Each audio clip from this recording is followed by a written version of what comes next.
loading snacks. What it do, snackers, snackettes, and snackettes? This is your boy Gage. I'm down in the bottom corner. Above me is Frosty. Mm, I guess to your left is Coop. Yep. So Hey, Coop. Coop is Sin. What's happening? And you are now tuned in to the Loading Snacks Movie Club's discussion on the movie Upgrade. Now, had anybody seen this before? Never. This is my first. yes, several times. Yeah, Coop, I feel like I recall when this movie came out, you telling me I needed to see this. I feel like we had that conversation and I didn't listen to you, which is not uncommon, but I feel like we had that discussion. Do you recall that? Yes, I do. Okay. All right. So, Coop, as a fifth time viewer, give or take? Yeah, about like 5 times at this point. Yeah. Okay. Um, so I'm gonna go out on a limb and assume you like the film. I do like it. Yes, Okay. All right. I like it a lot. All right. I'm gonna ask you to put a pre-discussion score on it, but before Okay. you do, as first-time viewers, Frosty, pre-discussion score. Like a 7.5. Okay. All right. Undecided, but that feels about right to you. Yeah. Sin. Mm-hmm. I'm at a 7. Pre-discussion. I'm at a 7. I'm at a 7. Okay. I'm probably about there. I'm hoping this discussion will help with it. But this discussion can definitely flow up or down depending on Okay. how this goes. Yeah.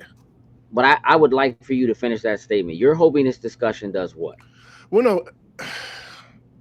Like, are you there's wanting it to go up? I don't know. That's the thing, and that's why I'm stuck at with this movie. There's something about this movie that bothers me, and I'm struggling on figuring out what it is, and I can't figure that out by myself. So I'm hoping this discussion can figure that out for me. And like I said, depending on what it is, it can go up or it can go down. Right now, I'm sitting at a 7. So, because I can't pinpoint exactly what it is that bothers with me about this movie. I can't pinpoint exactly what it is, but I know it's there. I know it's something that bothers me with it. So. I have a feeling I can help you with that. and I'm hoping so, for real. It's been driving me crazy all weekend. Yeah, I am also not really sure how I feel about this movie. Mm-hmm. It's strange for a movie to be divisive to an individual. Like, it's one thing for something to be divisive and you have people who like it and then you have people who don't, right? So they're divided right in the middle.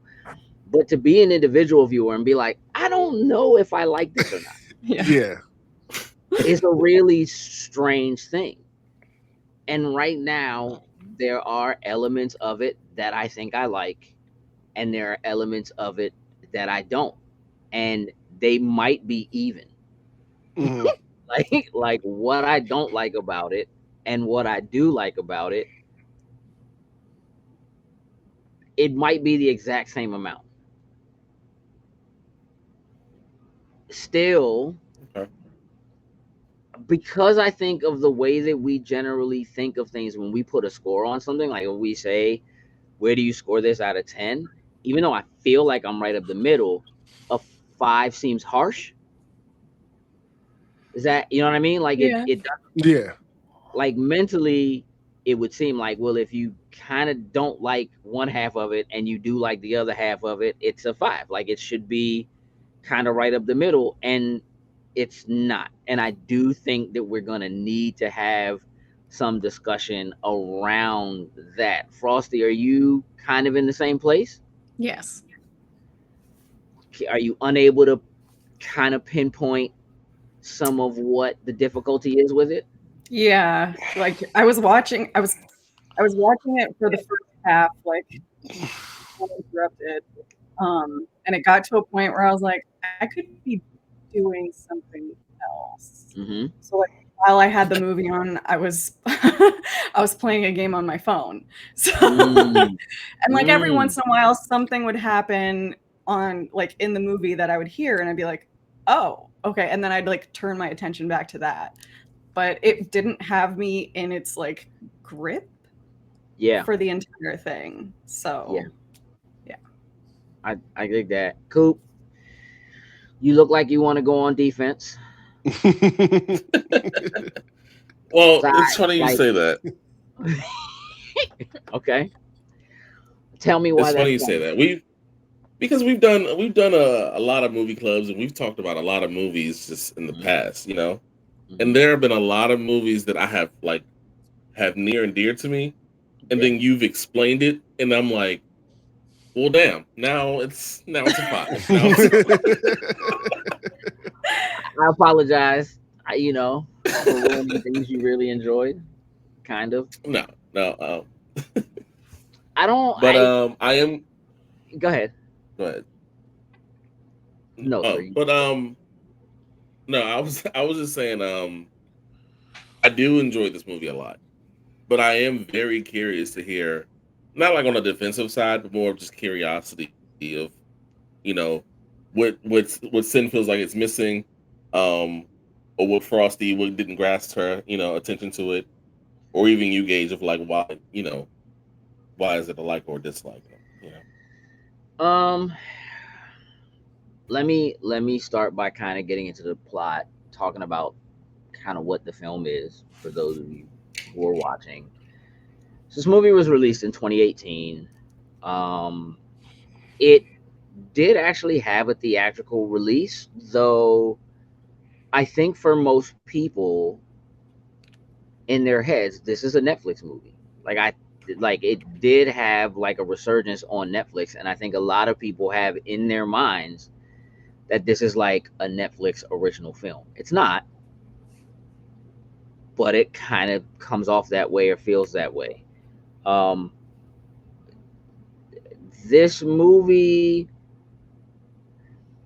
how do I put this in a nutshell? This new movie is about a dystopian future, if you will, where AI and robotics have become pretty normalized. So if you've ever seen like Minority Report, um, I that that finally saw that.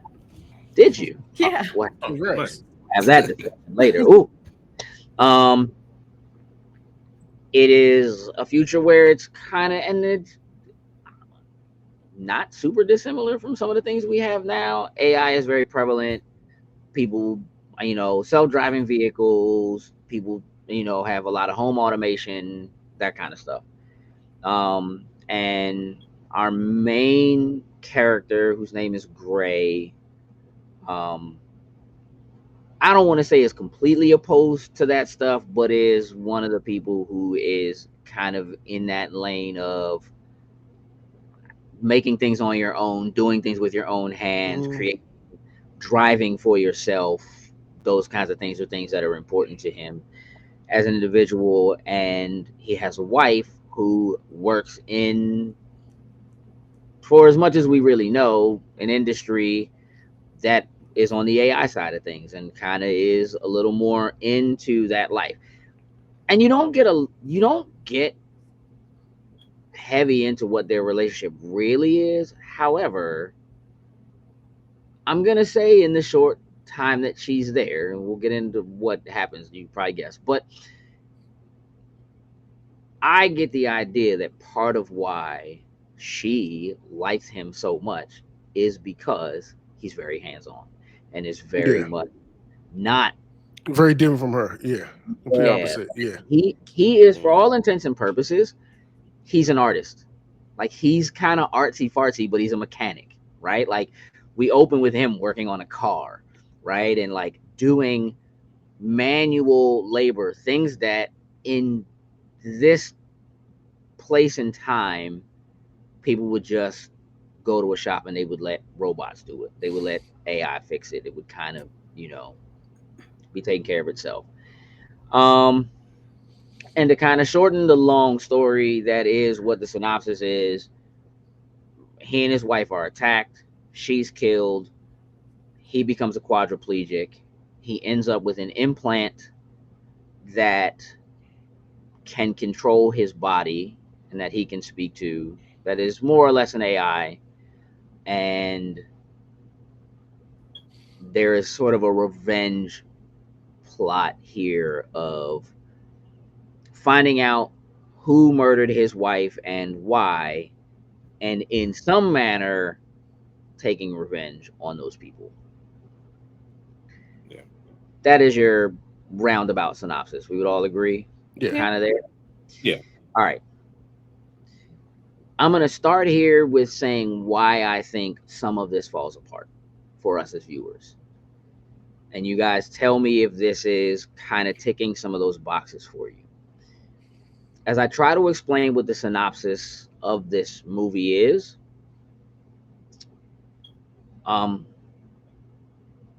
again, we have what appears to be a very nice couple who love each other very much, and they are attacked one evening. The wife is murdered in front of him. He can't get to her.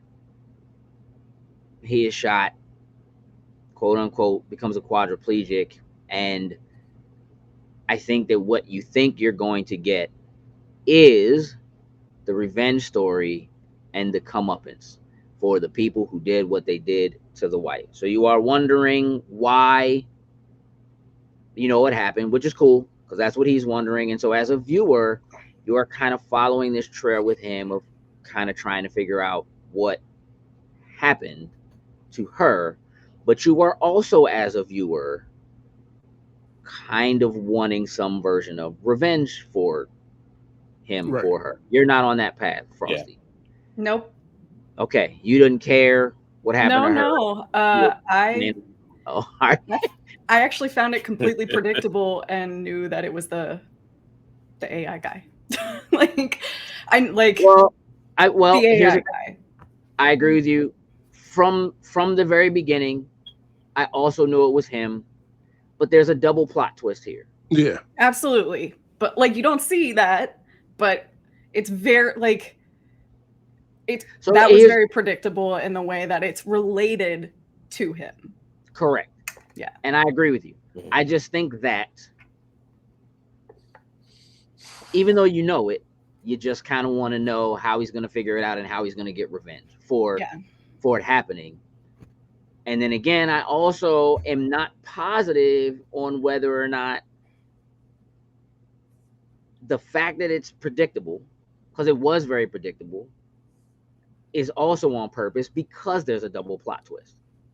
Probably. It is a predictable plot twist that then has a secondary plot twist where it turns out that the person who is responsible, that you knew was responsible from the very beginning, was being controlled by the thing that he created and forced to do it. And it's the AI that actually is responsible for it all, who technically is an ally, quote unquote, throughout the entire film, right? So I think what happens, at least for me, is that the expectation of a journey that is going to take you on a plot of revenge, even as you figure out what happened or as you think what happened, the plot of revenge never happens. The revenge story, not that the people responsible didn't, quote unquote, pay for her death in the movie, because they did, but it's not satisfying because you don't get any answers. And then in the end, the fact that they did it is taken away from you because the AI gets away with it at the end. Yeah. Double plot twist. And so there's no satisfaction for you as a viewer, which again, I think is all done on purpose, right? Because I think that double plot twist, got you, no happy endings here, is where we end up. which I can kind of deal with. Yeah. But like maybe that's one of the reasons we can't figure out, like that's what we're stuck on. But that's what I'm Look, saying. I was Yeah. over it at that point. Like before they did the big reveal, I was done. I was like, "Is this shit over yet? I got other things to go watch and do right now." Like, Agreed. So there are moments throughout the movie where, as things are developing, and when you get to see him become sort of this unstoppable man machine, there are moments that are really cool. Like the fights, are kind of cool and whatever. But I think again, what ends up happening is, even though the fight scenes themselves are, I would say, pretty well choreographed, right? They're robotic Yeah. on purpose, right? which I feel like does take some away from them, but also is kind of the point. Agreed.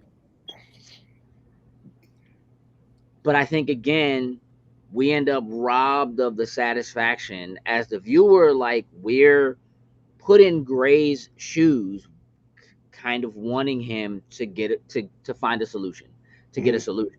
So even in the moments where he's beating the brakes out off of someone, he's not really doing it, and for the most part doesn't even want to be doing it. Yeah. And so there's no satisfaction for him actually getting to get that revenge or making the person pay for it. He's not even getting the police officer who wants to be able to help him to be able to have evidence to help him act. Like, he doesn't want them to die. He just wants them to be put away. He wants them to go to trial or whatever it is. And we don't get to get that happen. And so as a viewer, I think part of the issue is that part of the satisfaction we're looking for as a viewer, we don't get. And I think we're not supposed to be getting it because Gray's not getting it. So it might be brilliant. I think that's why. Sorry, I think that's what I like about the movie in a sense. Just to take from just the acting part of it all, like the physical choreography of like you said, having the facial expression of like, what the hell am I doing? But like it looks like some crazy choreography fight moves and everything. You know, just not even that, just even his movements in general when Stem starts working with him, it's all very like robotic in a way, I just think the physical acting of that is pretty impressive. I do have those. That is something that I thought about a lot while I was watching this. I don't think I liked how robotic he moved when he was being controlled by Stem, or even when he thought he was in control, quote unquote, of his own movement. I feel like I don't really like how robotic he was, but I gave an A+ to physically having to do it. So there are moments when I watch it and I'm like, all right, this is RoboCop, right? Like, he's doing very much the Murphy, the very robotic, your body turns before your head does kind of movement, which I think kind of took me out of it, but I think is done as a reminder to the viewer, like, hey, he's not actually in control of this. The only thing he has control of are his eyes. Like, you know what I mean? Are the muscles in his face. And that's it.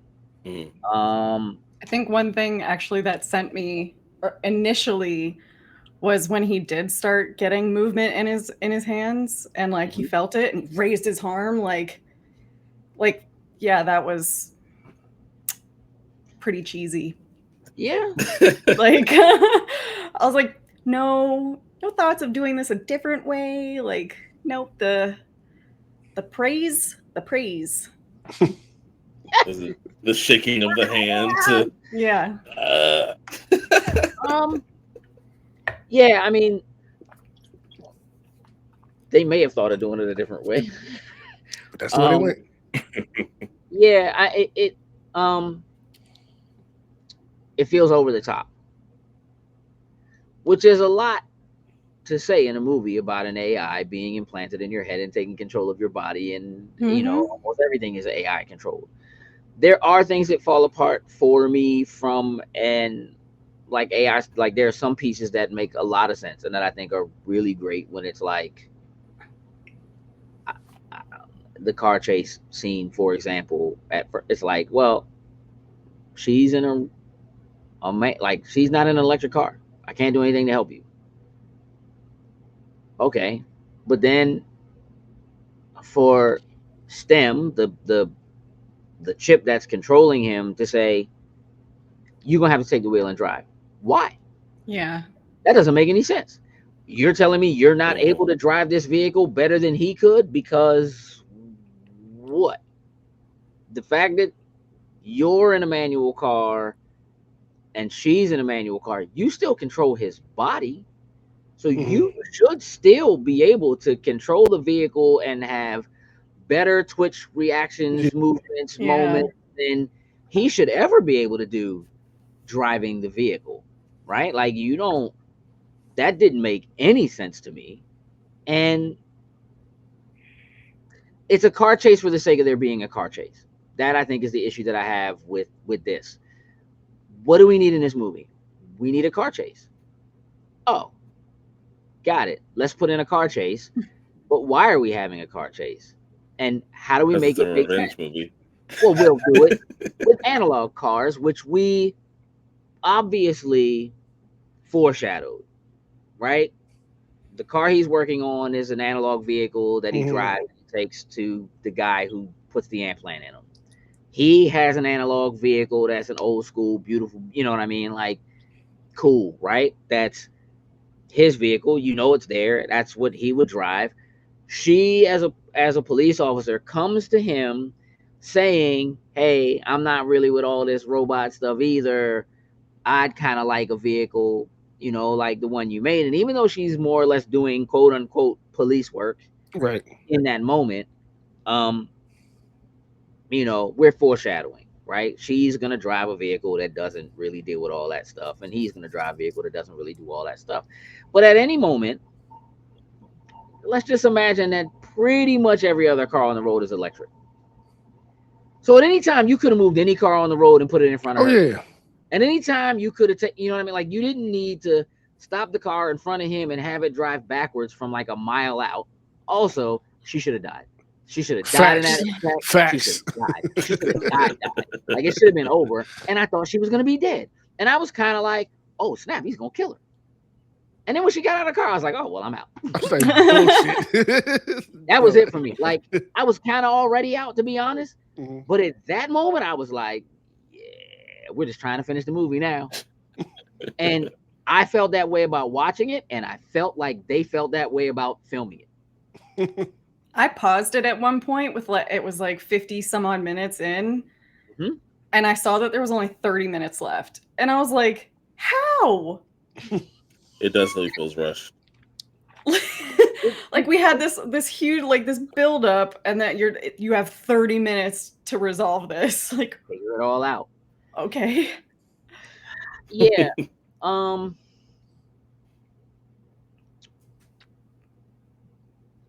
I Here's what I want to do. Plot notwithstanding,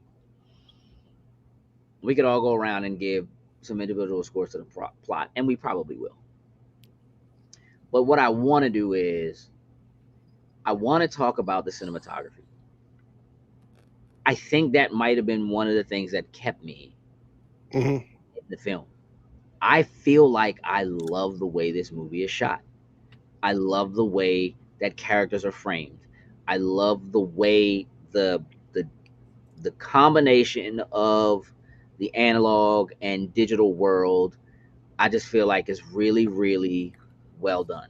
I was a little thrown off by it at first, but I ended up coming to grips with it a little while later. Just it seemed like the futuristic aspects and the analog aspects were so far apart from another. Like I'm looking at box Chevys and stuff like that, but this super futuristic car driving down the road that she's driving, like I thought it was Mhm. too far Mhm. apart at first. After a while, I came to terms with it, but that threw me off for probably like the first 30 minutes. Like it was really bothering me in my brain. Like, why is everything seem so futuristic and so dated and old at the exact same time?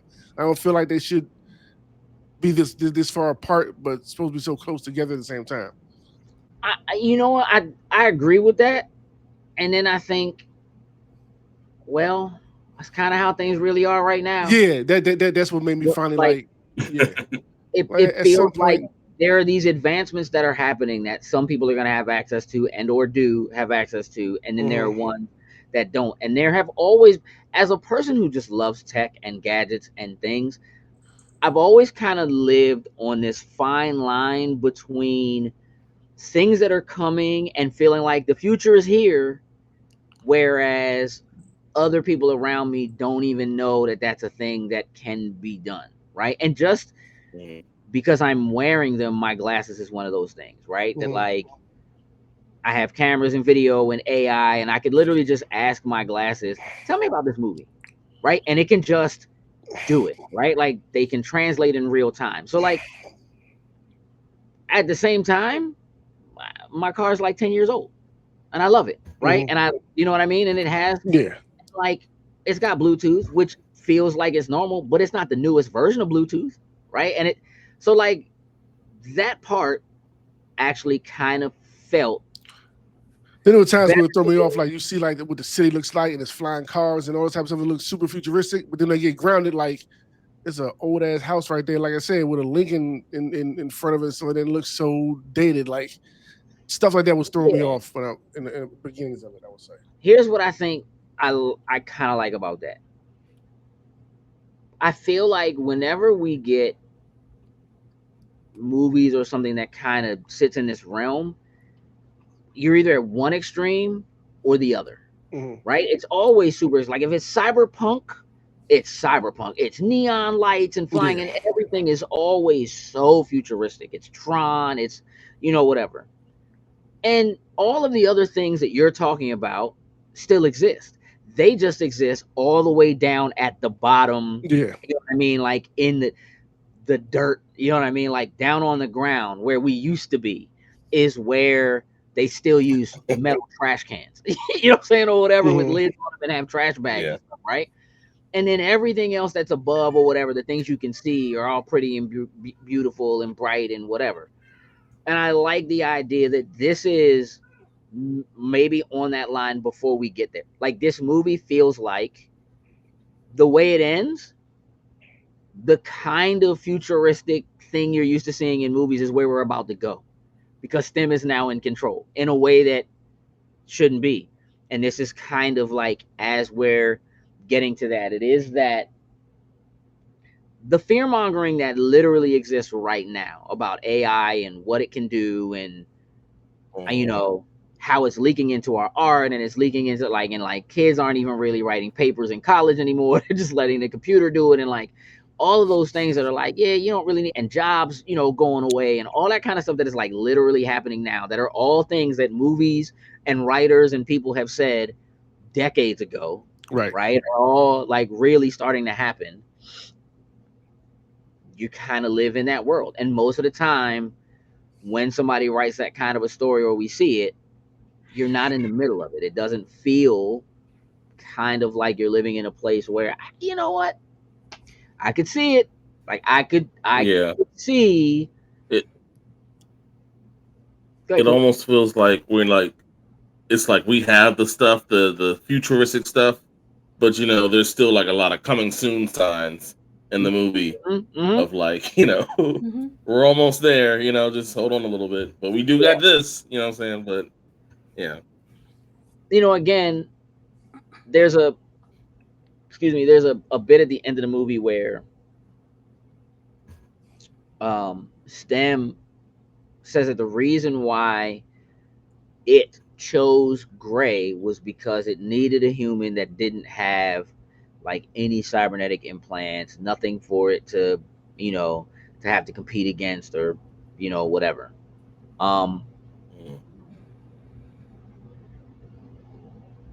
I don't know exactly why. Yeah. It doesn't really say that. And I don't really know, like, it seems like, you know, the advancements at, what's the other company? Cobalt, which is the company, I guess, that his wife works for. Probably. Are, yeah, I think so. Cobalt. like maybe further along than what this is. Because my man, look, bro, y'all know I love a good sneeze. Uh, my man sneezed the nastiest microbots into the man's nose so they could like eat his brain. Which again is very much like, why wouldn't we just do that to her in the beginning? Yeah, like, Yeah. oh, you're this far advanced to be able to do this? If Why we're are we that running through all advanced. this? Yeah. Because Like STEM needs his mind to break in sure, order to have complete control over his body. So he has it has to be a traumatic, like if somebody just sneezes walking by her and that thing, like it's like, oh, she had like a brain aneurysm, like tragic, but not yeah. that traumatic. So But I think in that way while you're, it's while you're right, the reason why that doesn't work is only because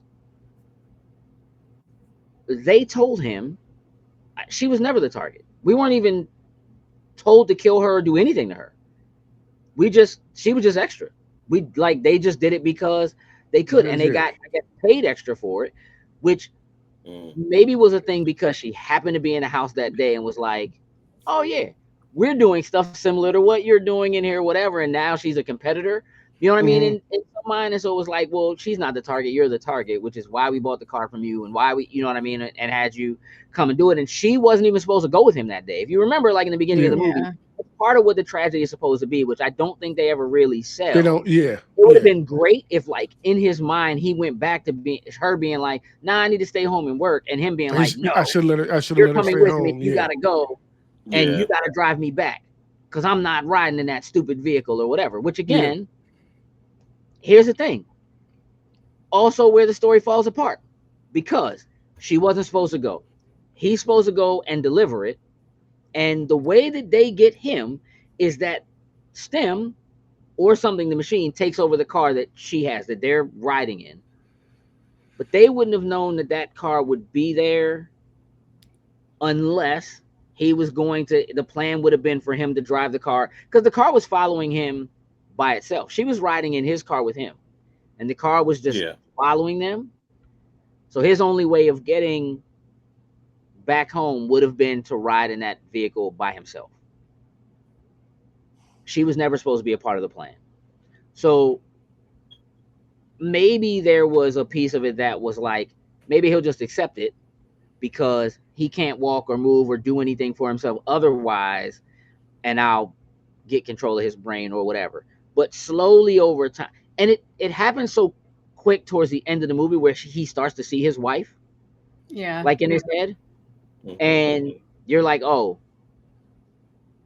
what's going on? And you don't really think about it, and then it's not until the very end was like, well, I needed his brain to break, and now his brain is broken, and he thinks he's in a utopia or whatever, and that his wife was alive. So basically, STEM put Gray in the Matrix. This is also the beginning of the Matrix.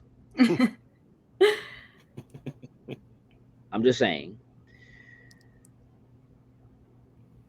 The idea behind the plot I like, I think. I'm not real keen on the execution. However, again, from the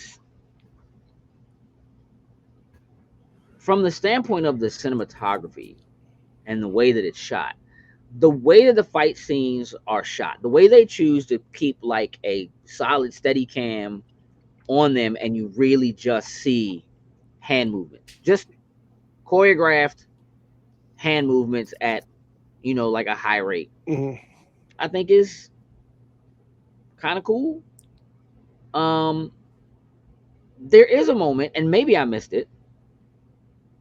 Maybe one of you can explain this to me. Probably not, but maybe one of you can explain this to me. There's a point where STEM tells the nanobots to help Gray. Am I tripping? I don't remember. I can't recall. Nanobots. Correct. When he's fighting the guy in like the little warehouse thing. Yes. Oh, that's one of the things I zoned out on. He's fighting the guy I in the do warehouse. vaguely remember hearing something like that. Yeah. And Gray's like, nanobots.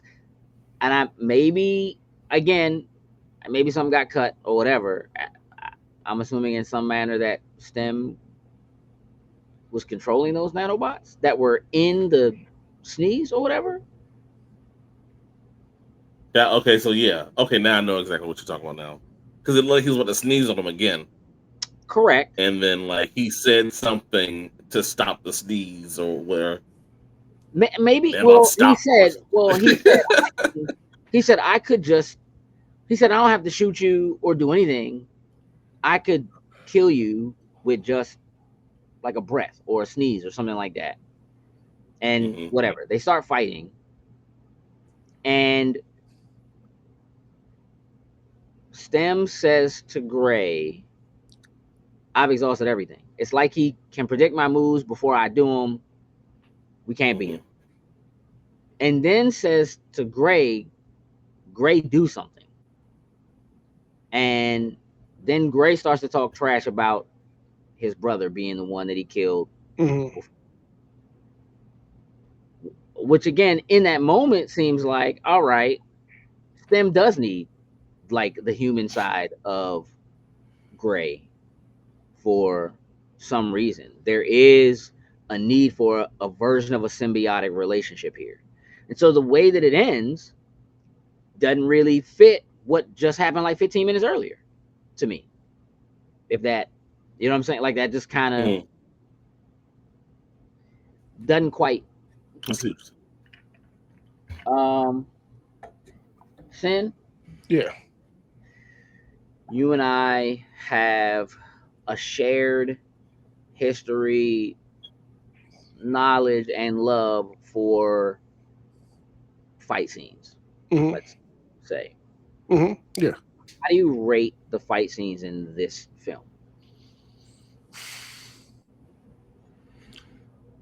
I'm gonna say I'll give it an 8. Like Okay. it's fun. It was for what it was supposed to be. It was cool, but it's like I don't think there's nothing I will run and tell people, oh, you gotta check out this because the action sequences because it's so robotic and because what it's not like real, actual. You know what I'm saying? Like the whole combat type of thing. Like, but for what it was within the movie, I thought it was pretty cool for what it was. Cool. Your thoughts on the fights in this movie? Frosty already told me she zoned out during one of the most important fight scenes, so I'm good with that. I stay zoned out, but I was playing my game. Like I'd rather play my game than be watching the movie. Got it. All right, it's fair. What do you rate the fight scenes? I'll give it a 8, maybe even a 7, because I mean the fight scenes are great for what they look for, um, but this isn't like a movie full of fight scenes. You know what I'm saying? Mm-hmm. I guess it's not what it's. He's capable of doing these things, and I guess that's kind of the way of them showing you, oh, this is how Stem controls his body. Stem is this good at doing these things, so you will give him a few fight scenes, but it's not like throughout. It kind of leaves you a little bit more. You know what I'm saying? But I guess it's not that Yeah. type of movie at the same time either. You know? Yeah. Um, I think I can give some credence to the idea of STEM being able to stimulate reaction times in Gray's body faster than Gray would have normally been able to do that. So like being able to like block and do things, and even being able to do things like turn off his nerve receptors so that when a man is like stabbing you in the leg, like you don't even feel it. Mm-hmm. I mean, however, when you turn those nerve receptors back on, you still have a hole in your leg. You don't feel it, yeah. You just forgot to turn it on one day. And you just in the shower. Next thing you know, they turn back on, and you just collapse. I just want to feel the water on my body. Oh yeah, I forgot about those gaping hole in your thigh. Yeah. I got this hole in my back.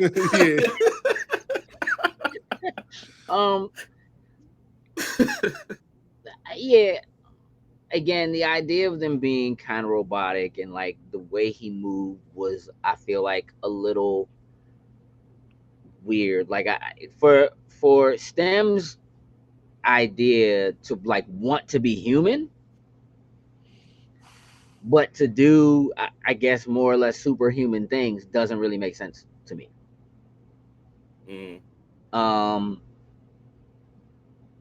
You know, but from a fight standpoint, again, like from a choreography standpoint, I dig it.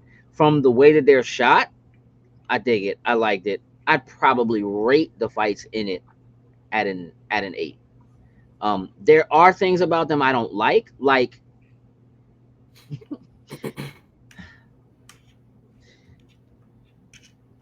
if you are a quadriplegic laying on the ground and then you give the sentient computer in your neck control of your body, you still have to use your hands to get up. Yeah, no, just stand up at attention. Yeah, start fighting.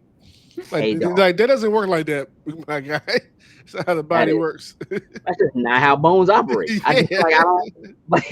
I want you to know. You need to get up like normal. Like, come on. You can't just. It's a cool little camera trick where the camera is, swinging with you or whatever. He's getting up, whatever. But like, that's no, dog. You gotta get up still. You can't just. Your body can't just float like your feet. Yeah, it doesn't compute. That's not how that works at all. And then I was gonna say a little disappointed. I was very disappointed at the end with the superhuman strength that all of a sudden he had. Like, he grabbed that woman and picked her up by her neck, like he had taken the super soldier serum.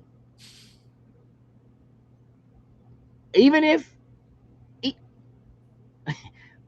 you could make the muscles contract in a way they didn't contract before, you're not stronger because of the robot in you. Like, you not just picking that woman up with one hand off the floor like that. Like, that's just not how that works. You're not like they would hate me on a movie set. I'm looking at the choreographer like, nope, not doing it. I'm not doing that. Why? Because he can't do that. Did you read the script? It's not. He didn't take the following the same script that we've been dealing with to now. When has this been a thing? Like, no. Yeah, we're not.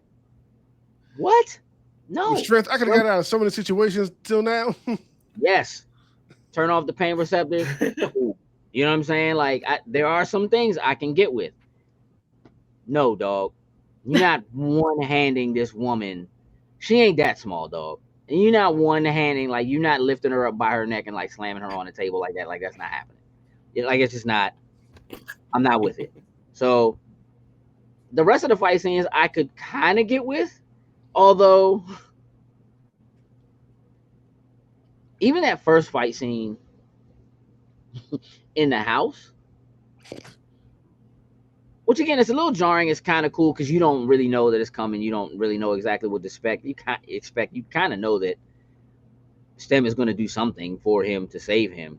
But like the repeated, like, I'm just going to pick up a dish and smash it over your head and pick up another dish and smash it over your head. I just feel like you could have disarmed him or done something else to him in that moment. And it just feels like, as a computer, as a human, that might be what you do. Like, you might just pick up anything and use whatever you have to defend yourself or whatever. But like, if you could have broke his legs or whatever the whole time, isn't that what you would? It just didn't make sense. I mean, the way he kills them, in that house, I was dying laughing. I was like, this looks so cheesy. It looks like the story of Ricky O. I was dying laughing. I was like, this is bad. I was with it. I appreciated how visceral it was, because really nothing else in the movie is visceral like that. Yeah, it was just that one part. Yeah, it's really just that one moment. And so when that happened, I was like, oh, okay, we might be in for something. And I remember that from the Red Band trailer when I saw it in the theater. I was like, okay, I thought thinking that's more so like when we were going in this movie with revenge tale and everything. Nope, it was just that one moment. Mm-hmm. There's no revenge. And I think I'm unsatisfied. You're right. There is no revenge in this movie. Yeah. Revenge is just not achieved. Yeah. because there is revenge. Like there's a want and desire for revenge. It's just not achieved. Yeah, well, that's what I'm. Yeah, right. Like it just doesn't. Like the people who are quote unquote responsible for her death, even though they're the ones who didn't pull the trigger. Again, quote unquote. Even though they die, and it's pretty horrible when they do, it's not revenge for her. Yeah. It's like I want more info. Like the first one's an accident. That's not revenge. You know what I mean? The second one is also almost an accident. Like, all right, we have him. He's beat. He won't give us information. I can hurt him, Gray. Just let me do it. You don't even have to look. Just look away. All right, I'll look away. And you hear it. You don't see it. And then when you turn around and you look at it, it doesn't even look as bad as what Yeah. like what I heard. I thought it was a lot worse. I was like, that's it? I know. I thought he was like, oh, you can ask him now. And I was like, Yeah, how? Based off the sounds, he shouldn't have a face. No, just slice his face up. That was it. His throat had been removed. Yeah. He turned around and just looked like he just got his face sliced up. Yeah. Yeah, like it wasn't even like a, you know, but even then it was like, all right, now you can ask him for information. And it was basically like, oh man, you almost killed him. What am I gonna do? Oh, so he died, but like we didn't kill him. We didn't want to kill him. There's no revenge. Like it's not, there's no satisfaction in that. Mhm. Yeah. And I guess we're even in the third, who did it? Yeah, go ahead. even in the third fight, at the point where he meets the actual guy that killed his wife, you know, he came up with a speech and he was like, good speech. Did the AI make that for you? He was like, I don't even know anymore, man. Like, Yeah, not even, I don't even know. Also, this hacker that STEM found on the dark web. right. Couple of things. One, given the plot twist, I can understand STEM wanting to make sure that what was the little dude's Aaron could not disconnect him and make it so that STEM couldn't work anymore. I get that. And doing it under the guise of making sure that Gray believes that, hey, you about to turn back into a quadriplegic. You ain't even gonna be crawling in the streets. You're just gonna be laying there. Right? I get that. But STEM should have killed that hacker. And probably does after the movie's over. I don't know. Right. Because the thing about it is, at the end, Aaron is telling him like, I'm the only person that can make another one. And he, like, STEM wants to be the only one. And I'm the only person that can make another one. And I'm like, bro, she hacked what he did in like 15 seconds. Yeah. Like it wasn't even. Yeah. And here's the thing, because the information that STEM told Gray to write on his arm, when he got there, she was like, I can't read that. It looks like trash, which means that she figured it out by herself. She plugged it in and was just like, I got it. You know what I'm saying? Mm-hmm. Yeah, now you're done, but the system has a reboot. Mind you, this is a 10-minute walk from the bar that he was just in. It wasn't that long. They didn't have a lot of time. So, not that he doesn't have a head start, I'm going to maybe give him 30 minutes. But by the time he leaves the bar, they already getting a call and know what's up. So, give or take the amount of time it takes my man to sneeze. He already has the location. He knows where they are and they're on their way. Aaron also knows the location and has people on the way, which I did kind of like that they just got killed before they even got out the elevator. That was kind of cool.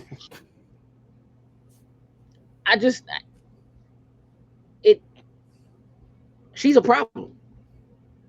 I thought she was going to end up being more important. Yeah. You know what I'm saying? Like to the story. Like, well, at she's the end, gonna she have goes, to "We help. can't let them have it," or whatever, and it's like, Yeah. I feel like she got cut or yeah, something. Like there was supposed to be something more, and I feel like her role was cut because why did she say that? Like I don't, you know what I mean? Like I don't get it. Stem also said that he needed to bring cash. Yeah. And she like acted like she had never seen it before. And I was Correct. like, what? Also, where did he get the cash? All right. You know, like I'm just saying. From out his ankle sock. It seems like the kind of job that would not require like a small amount of cash. Yeah. It would require like, but again, maybe for her, because she's so good at what she does, she's like, I do this in my sleep. So yeah, $10, I got you. You know what I'm saying, or whatever. She just took whatever cash he had in his pocket. Yeah. Loose change. And again, it makes sense. She's operating on the dark web, so no credit cards, nothing traceable, no, you know, whatever. Also, how are we just allowing this bar to just exist off the grid? Like it just seems like the police would be like, yeah, nah, that's not okay. Yeah. Right. Maybe I'll still have some rights. You know what I'm saying, or whatever. But that joint is literally like there's a handwritten sign outside that says, hey, we off the grid, dog. No phones, no nothing. Which I guess means they should be using paper money in there. So like if he had taken money from someone or like robbed the register on the way out, I'd have been like, cool. Right, yeah. But he left in the wheelchair. Like when he comes out, he's in the wheelchair. So he wasn't like, hey, dude. He said, my man said the bar tabs or all the drinks are on him. But he didn't say, give me his cash. Like, I don't, you know what I mean? Like he went out and then Slim got in his chair, which also stupid because he heard my man say, lock the chair down. But then the other dude who was faking got out of his regular wheelchair and sat in his chair like he was going to go somewhere with it. I'm a little, I don't know. And then the cop, she was able to track the chair through the drone. Correct. Up to a certain point, which again doesn't make any sense to me. But I don't write their code.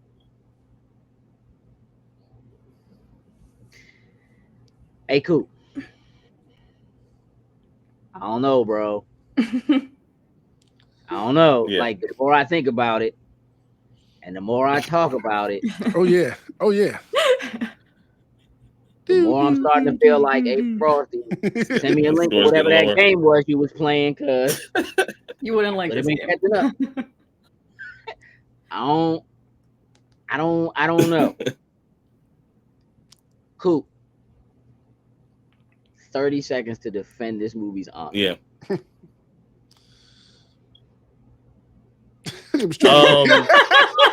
So I feel like this movie had a lot of great things happening with it. At the same time, I do feel like you said a few times, it felt like something was cut. It felt like this was about to happen or that was about to happen, supposed to happen. I do feel like this movie did run really, really short for the type of movie it was supposed to be. So maybe this is not the full version. You know what I'm saying? Maybe this is like we need the is that your defense? Is that your defense? We need the director's cut. That's the first time I've ever seen it. This movie is so bad. We should get another version. Like usually, like this is so good. Let's see more of it. You like this is so bad. Let's see more of it. I don't. A very Mystery Science 3000 kind of response, Coop. I don't think that 30 seconds of defense defending it at all. I'm not at a place where I feel like I would recommend this movie to anyone for any reason. Wouldn't. There's so much other stuff out there to recommend. Mm-hmm. No disrespect, this movie almost has Tom Hardy in it. Um,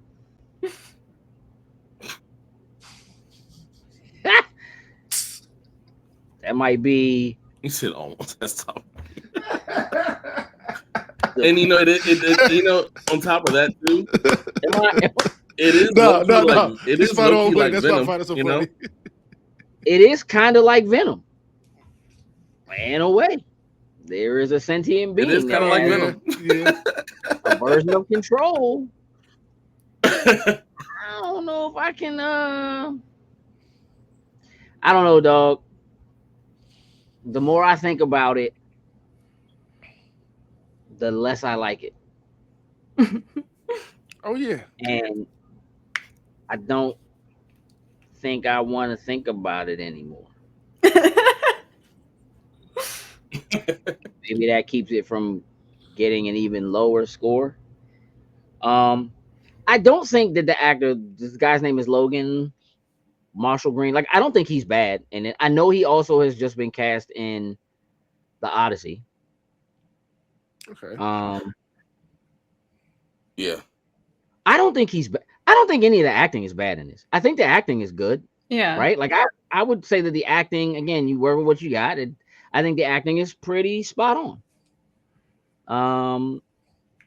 I'd probably give the acting an 8. I'd probably give the cinematography a 7 or an 8. I'd probably give the fight sequences a 7 or an 8. But the more I talk about the plot, I'm leaning much further in the like 3 range. Oh, it's going. It's going down for sure. Yeah. For sure. Not the overall idea of the plot, but the execution of the plot, which is probably the most important piece of it. Is like it's not necessarily like we need a remake. We said they need a remake. I mean, No, an unmake. Yeah, a demake. Yeah. Like this movie would be better if it actually had been made in like 1983, and like this was the best we could do. Right. Put a good 80 soundtrack behind it. Yeah. Like if we was watching this movie now and it was like, oh yeah, this movie came out 1983, I'd be like, hey man, they was doing some dope, like yo, like for real, for 83, like it ain't no Terminator, but I'm just saying, like it ain't, you know. But in 2018, nah. We would have been like, yo, remember that movie Upgrade? We almost there. It would be different. We'd be looking at it differently. I don't know. Sin? Yes. Give me a post-discussion score 5 for the movie Upgrade. 5. That was strong. You know why I know it was strong? Because you put emphasis on every letter in the word 5, including the silent E. Say it again. 5. 5 times. 5 times. 5 times. Yes. It's a 5. Coop, I see the sadness in your face. And I want you to know that you can give this movie an 8 if you want to. Yeah, Coop's concessions. Great. But I need a post-discussion score. I was gonna give it an 8 anyway. But I mean, like I said in the beginning, Gage, you have this power of like, you know, lowering all my movies. Don't make that my mutant ability, dog. Like, so how low are you taking? How low are you going from an 8 to what? I'm not too much. It's a 7. It's a 7. Okay. All right. It does have other great qualities about it. Again, like acting going is off. good, cinematography is good. I think the music's okay. Like I don't feel like the score is anything super incredible, but like it fits. It works. It's not super memorable, but it works. Frosty, post-discussion score. Not for the game you were playing. I would like a score for that though. But post-discussion score for the movie. 5. 5. And post discussion score for the game you were playing during the movie. 10. 10 out of 10. Would recommend. I've Got been it. playing it like every free moment I have. Really? Yeah. Okay. And the moments that weren't supposed to be free, this movie freed you of itself in order for you to play more of. Yep. That's fair. So I was watching this movie and I got about halfway through and I got interrupted. And it was right in the middle of the scene in the bar. Right? Like right in the middle of the fight scene in the bar. And I didn't mind. Matter of fact, when I first went to watch it, was it Thursday? Was it Thursday when we were supposed to be, or Wednesday? When we were gonna maybe game or something like that. I put it on. I got to the first action sequence. I literally cut the movie off, wrote on went to sleep. Mm-hmm. Yep, it was on the pop. I just wrote on went to sleep. Said I can't do this tonight. I mean, I had things going on. I was watching it yesterday. I had things to do last night, but like I had some time in the morning, and I was like, I looked at it, I was like, this movie's not that long. I'm gonna just knock it out. And when that didn't work out, I was like, it's only like 45 minutes left. I'll watch it in the morning. I don't have one of those stories. I watched the whole thing. Did you just Every sat time you there watch it, I'm and enjoyed it?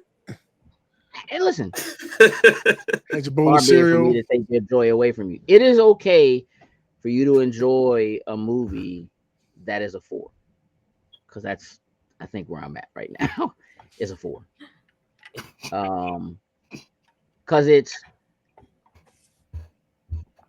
for me to be undecided about a movie at the end of it, whether I like it or not, is it does speak volumes in its own way. Mm-hmm. And so, like, even with the things that I do think are done well in the grand scheme of the film, none of that matters if it doesn't hold up. Like, you can have great acting and great actors, but if you put great actors in a movie, a show, anything where the plot doesn't hold up, then it doesn't matter what you do. It doesn't matter how believable they are if the thing you have them doing isn't conveyed through the story that they're telling. So the suspension of disbelief is gone, and that's probably my number one thing, is suspension of disbelief, because so much of what we watch, regardless, we don't watch documentaries. You know what I mean? So, like, so much of what we watch is about suspension of disbelief. And I'm reliant on you to build that world and hold me there. And I think there are pieces that are there. Again, like when we talk about how dystopian it's supposed to be, but we're not quite at the super future yet. Mm-hmm. Still have a lot of analog things or whatever. Again, I actually kind of like that. I was cool with the world, but the world building falls apart through the storytelling. And so it doesn't work for me. And so I would only ever tell somebody else to watch this because Coop said so. And that is how I recommend it. I'd be like, my man Coop said it's like an 8. If you've seen his other reviews and you agree with him, then you're good. But that's the only way I'm recommending this. You know what I'm saying? So I want to thank you all for the time you spent watching this or playing something else while you were watching this, and for coming here to have this discussion. Listen, Coop, I know you just got in. I know it's been a long day. I appreciate you coming and having this conversation with you, but I also want to thank all the people who are watching now. Can't wait to see what your comments are about this and whether or not you're upset with us because you had to watch it. And if you are, I want to stress that Coop also picked this movie. So make sure you are following at the Real Coop's Concessions. Just a little shout out for you there, buddy. Do that. You know, listen. That. Likes and dislikes give you the same algorithm, bro. So you know what I mean? Let's just get it. For myself, Gage, for Sin, for Coob, and for Frosty, this has been your discussion on Upgrade from the Loading Stacks Movie Club. Thank you. We are out. Toodles and lose.